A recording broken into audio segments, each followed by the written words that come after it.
Bonsoir à tous, lundi 20 novembre, bienvenue dans le 7-8 sur TV78, voici les titres de l'actualité.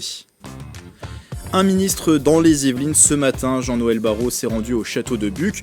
Le ministre délégué chargé du numérique a présidé une rencontre sur les enjeux de l'inclusion numérique dans le département des Yvelines. L'occasion d'échanger avec les conseillers numériques qui ont accompagné 13 000 Yvelinois sur le sujet. Du sport et de la solidarité au menu d'une journée à Montigny-le-Bretonneux. La ville a organisé un événement ce week-end au profit des Restos du Cœur qui ouvrent demain leur 39e campagne d'hiver. Au menu notamment un tournoi national de hand-fauteuil.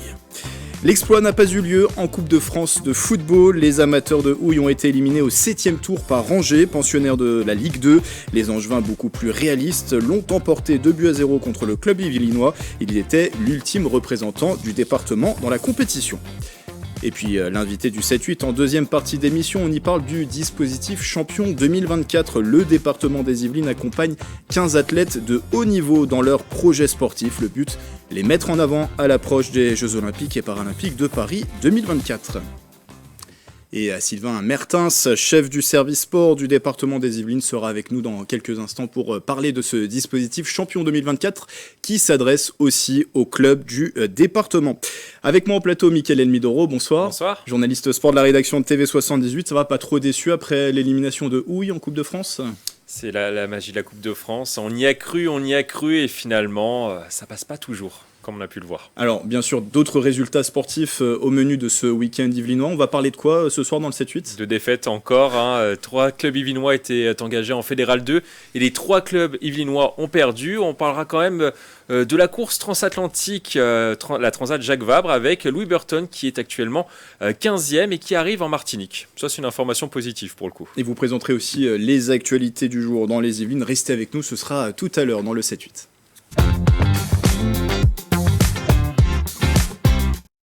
Ce chiffre, 1 Français sur 3 est aujourd'hui éloigné du numérique. L'Agence nationale de la cohésion des territoires déploie actuellement France Numérique Ensemble, une feuille de route qui prévoit la création de postes de conseillers numériques. Ils sont 30 à avoir été recrutés dans différentes collectivités.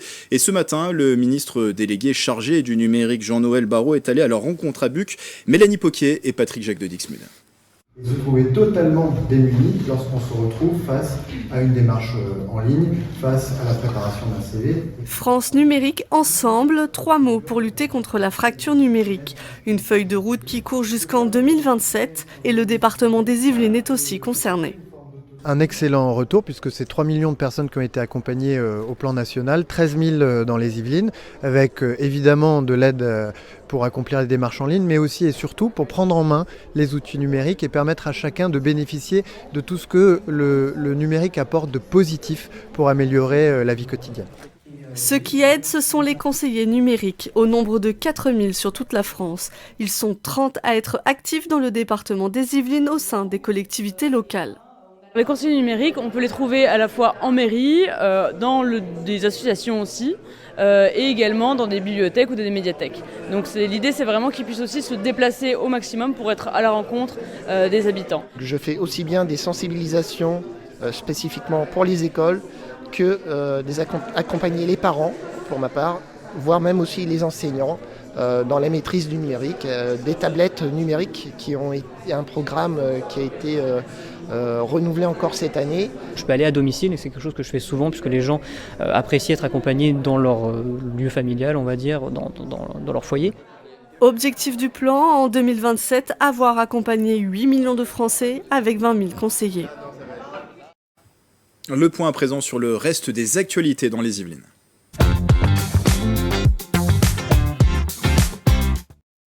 Ce lundi 20 novembre marquait la journée internationale des droits de l'enfant et dans les Yvelines, Mickaël, plusieurs communes sont engagées pour cette thématique. Oui, et pour preuve de cet engagement, plusieurs villes yvelinoises disposent du titre de ville amie des enfants mis en place par l'UNICEF. Parmi elles, Carrière-sous-Poissy, Conflans-Sainte-Honorine, Guyancourt, Marly-le-Roi, Maurepas, Rambouillet ou encore Elancourt.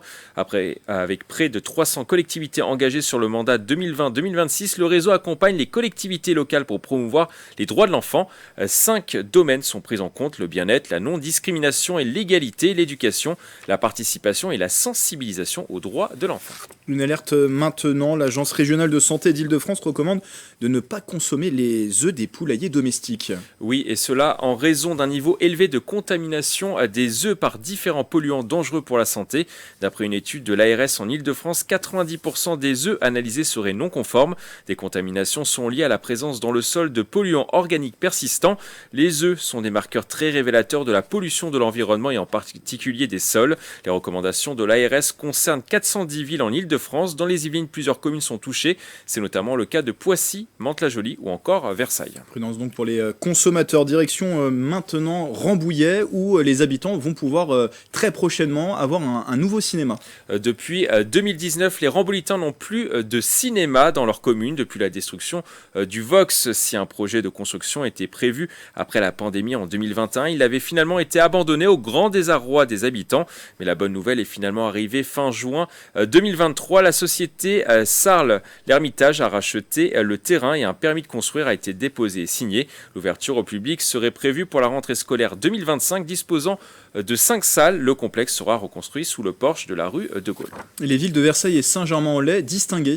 Le site villederev.fr a rendu son classement des villes où il fait bon vivre. Dans la catégorie des villes moyennes, on retrouve Versailles en 2e position et Saint-Germain-en-Laye en 5e position. Parmi les nombreux critères pris en compte pour établir ce classement, la qualité de vie, le patrimoine ou encore l'accès à la nature et à la santé. Et on termine avec une information insolite, Mickaël. Oui, une information insolite et une image qui l'est tout autant. Une courge, tenez-vous bien Grégory, d'1,20 m pour 44 kg a été récoltée dans les Yvelines. À l'origine, ce sont des graines de courge musquée napolitaine provenant d'un voyage en Italie qui ont été plantées dans la serre municipale d'Aulnay-sur-Mauldre. Vous vous en doutez, personne ne s'attendait à un tel résultat. Thierry Auchard, le conseiller municipal de la commune en charge de l'environnement et responsable de la serre, a suggéré de faire avec cette courge une grande soupe pour le marché de Noël. Les habitants pourraient donc aussi en profiter de cette impressionnante image pour terminer Très ces actualités du jour. Merci beaucoup Mickaël, et comme d'habitude, si vous aussi près de chez vous, vous êtes témoin d'une actualité qui vous fait réagir dans les Yvelines, n'hésitez pas à la partager sur les réseaux sociaux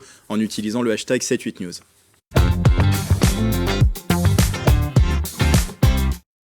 Le projet de loi immigration va être débattu de nouveau à l'Assemblée nationale. Les députés se pencheront sur le texte à partir du 27 novembre. Dans ce texte, l'article 3 prévoit la régularisation des travailleurs sans papier exerçant des métiers dits en tension. Cet article ainsi que l'aide médicale d'État pour ces travailleurs ont été pourtant supprimés du projet de loi par les sénateurs qui ont durci le texte en première lecture. Ibrahim Tal, qui est animateur de la question des travailleurs sans papier à la CGT 78, explique pourquoi selon lui, le maintien de cet article est primordial dans le projet de loi. Interview Express.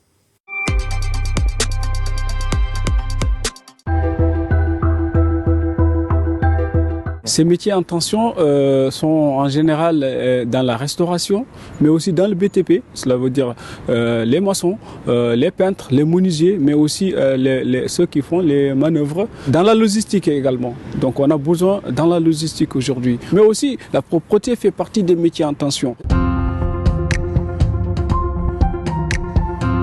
Faciliter la régularisation de ces gens qui occupent déjà les métiers, ils sont déjà en poste, donc ils travaillent, ils sont en poste, ils cotisent, donc il faut les régulariser. Aujourd'hui, faire l'article, c'est que les patrons ne seront plus là à être les véritables moteurs pour régulariser. Parce qu'il y a les CERFA, les promesses d'embauche qu'il fallait remplir par les patrons. Donc une fois que ça passe, cela veut dire que la régularisation ne va plus dépendre des patrons.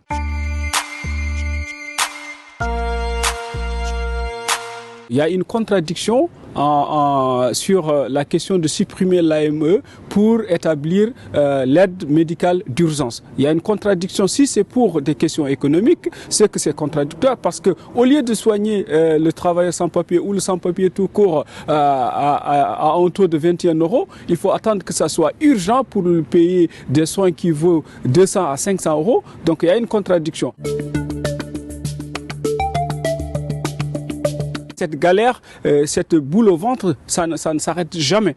Parce qu'au renouvellement, on demande l'autorisation de travail, ça doit être fait par le patron qui doit envoyer à la plateforme service main-d'œuvre étrangère. Sauf que ça prend du temps et ce qu'on voit, c'est que les gens deviennent sans-papiers parce qu'ils n'ont pas eu l'autorisation de travail faite par le patron. Pourquoi? Parce que certaines boîtes ne cotisent pas à l'URSSAF. Les autres, c'est les problèmes des rendez-vous. On n'arrive pas à avoir les rendez-vous. C'est saturé. Voilà ce que vivent vraiment les travailleurs étrangers, que ce soit sans-papiers et les travailleurs déjà régularisés. On ouvre la page sport dans le 7-8.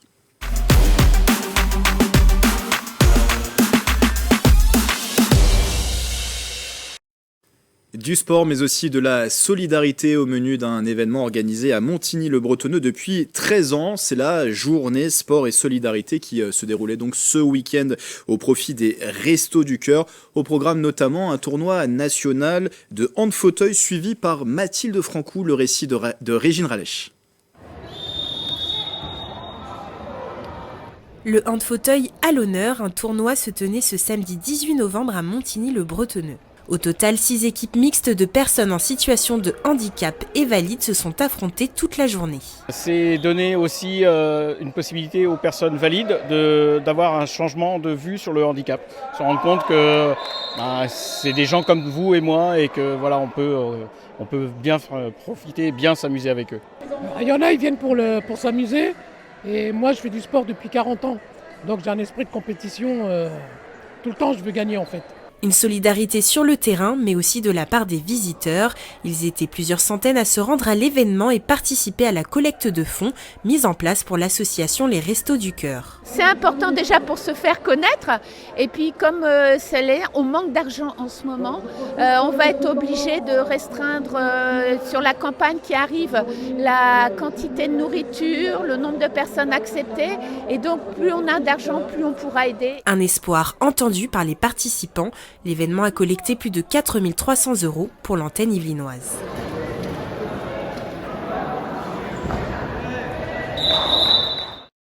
Les résultats sportifs du week-end, c'est avec vous, Mickaël Elmidoro, et on commence par du football et la Coupe de France. C'était le match à ne pas manquer ce week-end dans les Yvelines, Houille qui évolue en Régional 1 a joué ce samedi contre Angers, un club de Ligue 2. Malgré une très belle prestation, le dernier représentant yvelinois dans la compétition s'est incliné sur le score de 2-0 avec les honneurs. Le résumé du match, des images de Mathilde Francou.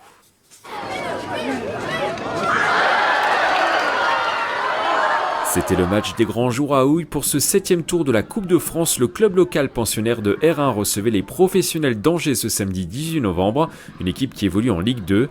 Après 45 minutes très équilibrées sur un terrain humide, ce sont finalement les visiteurs qui ouvrent le score grâce à Loïs Diony. 1-0, ce sera le score à la pause. Ça manquait un peu d'intensité, on ne jouait pas les coups à fond, mais on faisait jeu égal et on prend un but pas forcément mérité sur une erreur d'appréciation. Et c'est les détails qui comptent à ce niveau-là. La première période était une période de qualité. On a réussi à jouer au ballon, à produire du jeu et c'était intéressant, à se procurer quelques situations dangereuses. En seconde période, Houille n'abdique pas, tente d'égaliser et se procure des situations. Mais ce sont finalement les Angevins qui font le break à la 90e minute suite à ce penalty, 2-0. La logique a été respectée ce samedi sur cette pelouse yvelinoise. Aujourd'hui, le petit poussé ne renversera pas un gros. On peut être fier de ce qu'on a fait. On joue contre une division qui a 5 niveaux au-dessus d'une autre. Je m'attendais à une victoire.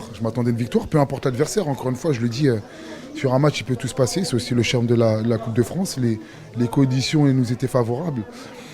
Après, tout est dans l'intensité et dans le réalisme. Tactiquement, techniquement, c'est évident qu'il y a une classe d'écart et ça se voit en tout cas lorsque nous sommes sur le terrain.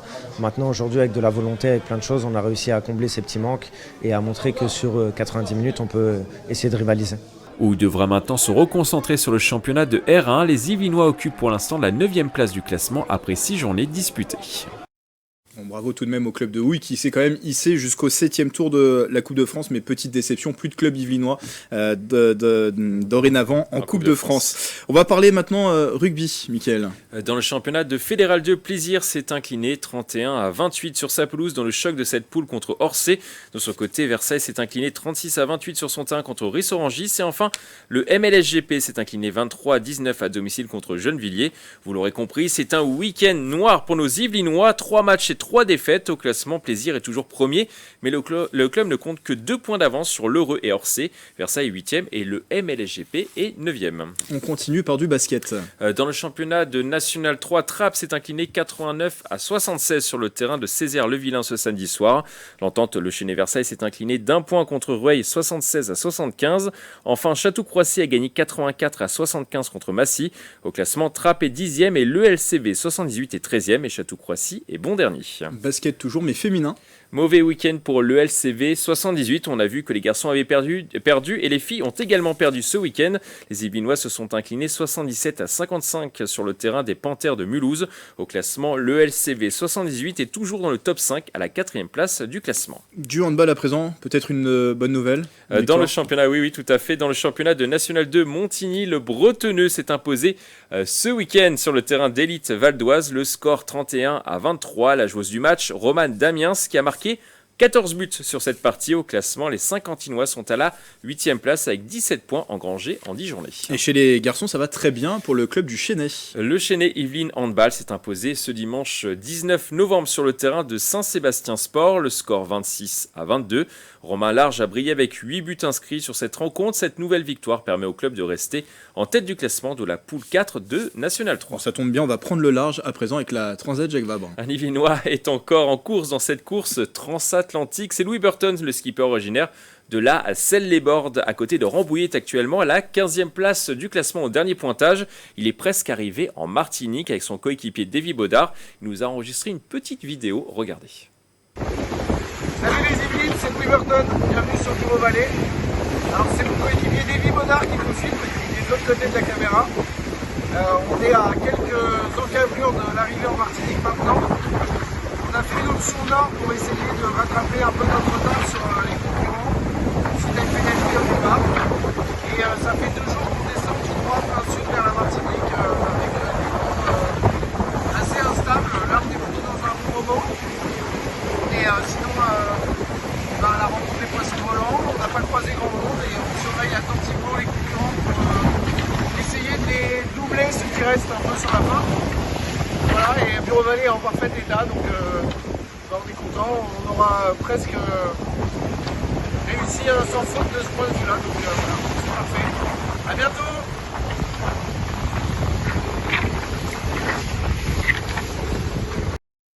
Bon, Louis Burton devrait arriver dans un peu moins de 48 heures en Martinique. Arrivée imminente de Louis Burton, et vous aussi sur la version Alors justement, virtuelle. Je suis en compétition avec Louis Burton parce que dans la rédaction, personne n'est arrivé à mon niveau. Vous êtes toujours en tête dans la rédaction, dans la version virtuelle de la Transat Jacques Vabre. On termine avec un mot de tennis handisport. À Feucherolles, ce jeudi débute le tournoi BNP Paribas Wheelchair Tournament du comité des Yvelines. Un rendez-vous qui regroupe des joueurs et joueuses de tennis fauteuil venus du monde entier. À l'occasion de ces matchs qui se dérouleront au comité des Yvelines de Feucherolles, on pourra voir sur le terrain les stars françaises de la discipline, Pauline Desrouledes et Charlotte Fairbank. Les finales sont programmées ce dimanche au comité. Merci Mickaël, et avant de passer à l'invité du 7-8, coup d'œil aux prévisions météo de demain.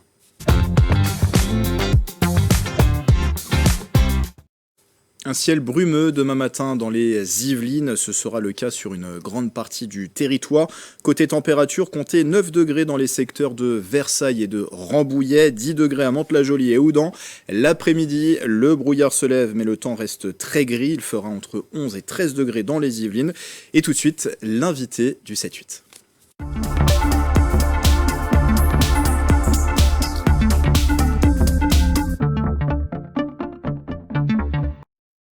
J-249 avant les JO de Paris 2024 en rédaction. On suit avec attention ce compte à rebours. Les Yvelines seront centrales pendant cet événement puisque le département accueille 10 épreuves olympiques et paralympiques pour cette échéance des Jeux olympiques et paralympiques de Paris 2024. Dans ce cadre, le département des Yvelines a lancé un dispositif qui s'appelle Champion 2024. 15 sportifs de haut niveau sont accompagnés par la collectivité et on en parle avec justement l'invité du 7-8, c'est Sylvain Mertens. Bonsoir. Bonsoir. Vous êtes chef du service sport du département des Yvelines. Tout simplement déjà, pourquoi avoir créé ce dispositif ? Alors, c'est à la fois pour aider les athlètes dans leur préparation pour les Jeux Olympiques de Paris 2024, voire au-delà, sur Los Angeles aussi en 2028. Mais au-delà d'une aide, en fait, c'est vraiment un dispositif de soutien pour que ces athlètes parlent de leur sport, mais surtout, en fait, défendent des valeurs auprès des publics pour lesquels le département engage son action. Et ça, c'est fondamental. Au-delà du soutien, c'est vraiment quelque part un deal qu'on a pu avoir avec ces athlètes pour qu'ils aillent au plus près des publics qui sont prioritaires pour le département. L'idée, c'est de créer un engouement autour aussi de cette échéance olympique qu'on ne verra peut-être qu'une fois dans une vie sur le territoire français, l'échéance olympique, les Jeux d'été. La dernière fois, c'était en 1924. C'était en 1924, avec quelques épreuves dans les Yvelines aussi, même en 1924. Et ces athlètes, vraiment, on souhaite les mettre en avant et on souhaite effectivement qu'il y ait cet engouement auprès des athlètes, que les Yvelinois reconnaissent les athlètes de leur territoire et les soutiennent pendant les Jeux olympiques et paralympiques de Paris 2024. Alors, quand on regarde la liste de ces 15 sportifs, alors c'est assez varié. Il y a des sports olympiques, paralympiques. On peut citer, parce que nous, on les a suivis aussi dernièrement, Guillaume Chêne, qui a été champion olympique par équipe de judo à Tokyo, Christopher Six qui est médaillé de bronze à Tokyo en équitation, ou encore pour en citer aussi la boxeuse Rima Yadi. Du côté des sports paralympiques, là aussi la parapongiste Lucie Autière, la joueuse de tennis fauteuil Pauline Desrouledes, ou encore Alex Portal qui a été médaillé d'argent et de bronze en natation au dernier Jeux paralympiques de Tokyo. Comment ont-ils été choisis, ces athlètes ? Alors, ils ont fait acte de candidature dans un premier temps, et ensuite on a essayé d'avoir une variété de sportifs qui représentent tous les sports, enfin une majorité de sports, dont les sports les plus iconiques dans les Yvelines. Je pense à l'équitation, je pense au golf et je pense évidemment au cyclisme. On a essayé de voir comment ils pouvaient occuper tout le territoire et on a essayé d'équilibrer entre des athlètes olympiques et paralympiques. Et ensuite, ce qui nous importait, c'était ce que ces athlètes souhaitaient défendre en termes de valeurs, vers quel public ils souhaitaient s'adresser. Donc effectivement, on a été assez attentifs aux athlètes qui avaient un message à faire passer auprès des publics de l'aide sociale à l'enfance, par exemple, qui se sentaient aussi d'aller au contact des publics en situation de handicap, qui souhaitaient, qui avaient la volonté d'aller aussi dans des établissements scolaires, dans des collèges. Voilà, on a fait ce choix sur un équilibre à la fois territorial, un équilibre de sport et un équilibre aussi sur les valeurs que ces athlètes souhaitaient défendre. D'ailleurs, il y a aussi Jérémy Rosier qui est un arbitre international de rugby. Donc c'est des sportifs et c'est aussi ceux qui font le sport en général. Exactement, c'est ceux qui font le sport. Et en 2023, la Coupe du Monde de rugby s'est déroulée en France. Jérémy est un athlète, enfin, il est dans les listes ministérielles des athlètes de haut niveau. Et c'était important aussi d'avoir cet athlète. Et il est arbitre de top 14, mais il est aussi arbitre de rugby à 7, qui sera discipline olympique pendant les JO.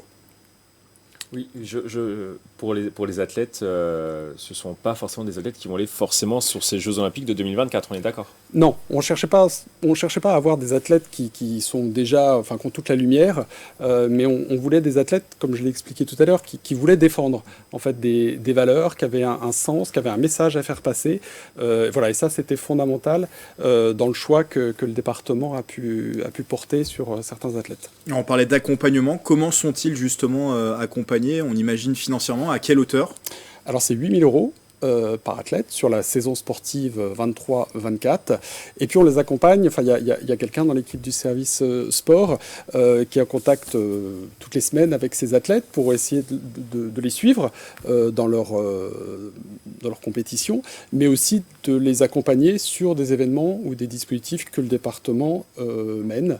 Je pense notamment aux enfants de l'aide sociale à l'enfance où voilà, le département a créé une académie, on va dire, d'excellence en direction de ces enfants et d'essayer de faire en sorte que des athlètes rencontrent ces enfants. Donc on est vraiment dans cette mécanique quotidienne, voilà, pour faire briller à la fois ces athlètes en parlant d'eux, mais aussi que des publics se reconnaissent à travers ces athlètes et apprennent, comprennent des parcours de vie. Donc, il y a de la rencontre, des émulations, peut-être aussi susciter des passions au sein des jeunes. Du coup, s'il y a une médaille, c'est-à-dire que le département, il sera pour quelque chose ? Oui, j'espère. Effectivement, les médailles, voilà, sont importantes. Participer aussi à un événement d'ampleur internationale, voilà, c'est quelque chose d'important. Mais moi, nous, ce qui nous intéresse, c'est l'avant. En fait, quelque part, on espère bien sûr que ces athlètes obtiennent des médailles pour le département, pour promouvoir leur sport. Mais ce qui intéresse le département, c'est tout ce qui va se passer avant. Et puis, on espère que des histoires vont se construire entre certains publics et ces athlètes. Donc ils se mettent aussi au service du département, on l'a dit, avec des rencontres qui sont organisées. Alors on a parlé des athlètes, mais le dispositif Champion 2024 s'adresse aussi aux clubs. Il y a Champion Club, et ça peut à peu près le même principe pour les clubs. Il y a un accompagnement aussi. C'est un petit peu le même principe. Alors, c'est un appel à candidature aussi. Et cette année, le département soutient une vingtaine de clubs sur la saison sportive 23-24. Et ces clubs ont postulé parce qu'ils avaient des projets. Et ils avaient des projets pour développer le sport en quartier prioritaire politique de la ville, pour développer des sections parasportives, pour développer la pratique du sport féminin dans des disciplines qui ne le sont pas encore malheureusement assez. Voilà, c'est vraiment des clubs qui avaient des projets. Et ce qui est important pour le département, c'est pas tant que ces clubs soient en première division ou deuxième division. Ce qui est important pour le département, c'est que ces clubs aient un message aussi à faire passer et souhaitent développer leur activité au bénéfice du sport pour tous les publics. Et ça, c'est vraiment fondamental et le département se positionne sur cette ligne directrice. Et là encore, au niveau des sports, il y a une représentation large des sports, des clubs qui sont concernés. On a été attentif à ce qu'un maximum de sports soit représenté. Il y a aussi bien du rugby, du tennis de table, du cyclisme. Et on a essayé de veiller aussi à ce que tous les clubs soient bien répartis sur le département pour qu'ensuite ces clubs aient des actions, parce que souvent les clubs ont des actions dans leur zone d'action. Et voilà, c'est important que ça rayonne, que ce dispositif rayonne un maximum sur le territoire. Donc accompagnement des clubs, des athlètes au sein de ce dispositif Champion 2024. D'ailleurs, il n'y a pas d'erreur, voilà, on le précise dans l'orthographe. Champion, il y a le Y qui a pris la place du I pour bien sûr faire un petit clin d'œil au département des Yvelines. Merci en tout cas Sylvain Mertens d'être venu en parler sur ce plateau. Je rappelle que vous êtes le chef du service sport au département des Yvelines. Merci également à Mickaël de m'avoir accompagné sur cette demi-heure d'émission. Voilà, c'est la fin du 7-8. Merci pour votre fidélité. Nouvelle édition demain et ce sera avec Régine Ralech. Très belle soirée sur TV78.